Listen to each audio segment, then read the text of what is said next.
پھر اس نے اس غم کے بعد تم پر امن نازل فرمایا اور تم میں سے ایک جماعت کو امن کی نیند آنے لگی۔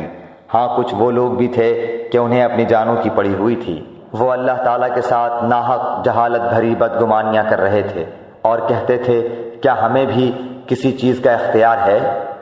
آپ کہہ دیجئے کہ کام کل کا کل اللہ کے اختیار میں ہے۔ یہ لوگ اپنے دلوں کے بھید آپ کو نہیں بتاتے، کہتے ہیں کہ اگر ہمیں کچھ بھی اختیار ہوتا تو یہاں قتل نہ کیے جاتے۔ آپ کہہ دیجئے کہ گو تم اپنے گھروں میں ہوتے، پھر بھی جن کی قسمت میں قتل ہونا تھا وہ تو مقتل کی طرف چل کھڑے ہوتے۔ اللہ تعالیٰ کو تمہارے سینوں کے اندر کی چیز کا آزمانا اور جو کچھ تمہارے دلوں میں ہے اس کو پاک کرنا تھا، اور اللہ تعالیٰ سینوں کے بھید سے آگاہ ہے۔